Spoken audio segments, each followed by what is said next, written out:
न करे एगो बात मन पड़ गई जितना है बानी जा जनता गवैया एक दूसरा के पूरक हो हमने रौरा सब अभी चल जाए अभी बंद हो जाए तो एक दूसरा के गवैया और जनता पूरक होला। ऐसा ही हमारा बात मन पड़ गई बा एगो यादव जी जान लिया कि खूब बढ़िया रहल मान ला मुंगाव के यादव जी रहलन कसिया के पंडित जी रहलन दोनों जना के मित्र आयती एकदम चलत रहल आ बगले में स्कूल बा दोनों जना पढ़त रहलन तो यादव जी ढेर दिन ना पढ़लन अपन पढ़ाई छोड़ दिहलन आ जब छोड़ दिहलन पढ़ाई तो अपन खटाल उटाल खोल के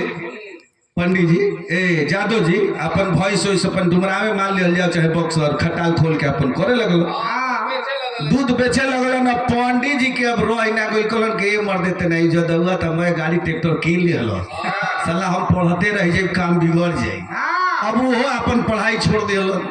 आ जे छोड़लन अपन पोथी पत्रा लेके सोचलन कि हम अपन काम करब ओले उनकर कामे ना चले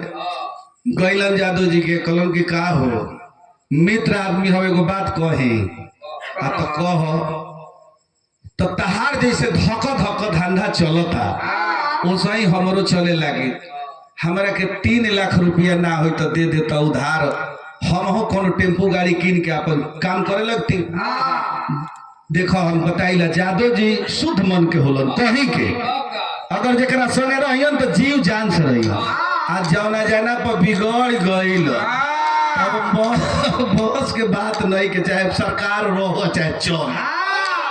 चल जाओ सरकार तो अब जान लिया कि वो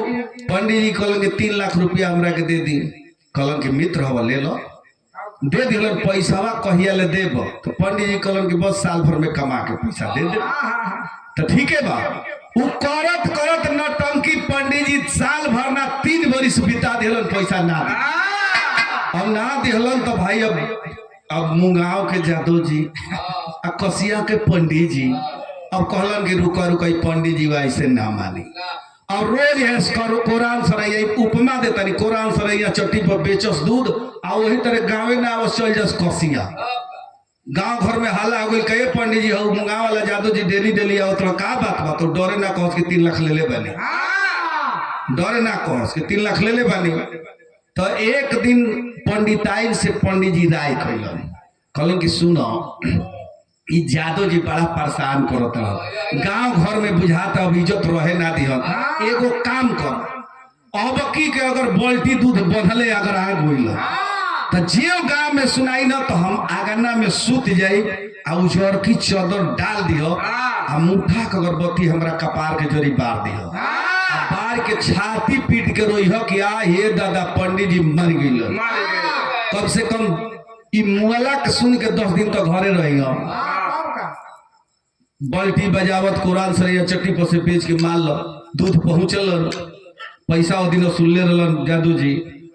अब पंडिताइन जौन बा अगना में पंडित जी सुत गइलन चादर उड़ा के जे द्वार पर पहुंचा तना रोवे चालू कर देली आ ये दादा मर गइलन पंडित जी मर गइलन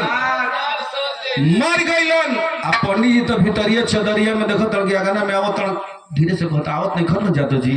आ तो ना धोखत दुआरी पर आ हे दादा मर गइलन बैठलन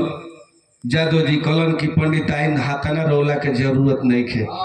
का रोतन झूठों के रोला में कुछ नहीं खे हमार 3 लाख रुपया डूब गइल हमरा इहे दर्द बा मित्र आदमी हम डूब गइल त डूब जाओ हमनी के यादव है जे डूब गइल त डूब जाओ है 3 लाख वसूली कैले बनी 50,000 दूध के है हो 50,000 लो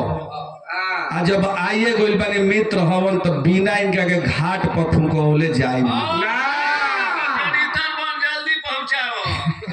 बिना घाट पर फुकौले जाए ना और पंडित जी वही में उठ के कहलन कि काल 3 कट्ठा बहरिया में बेचो मगर तहार पैसा तो देखा यादव तू शुद्ध मान के होलन आखिरी हमारे विधा के लाइन लगल फौजी होता है जो देश का सेवा हमेशा करता है।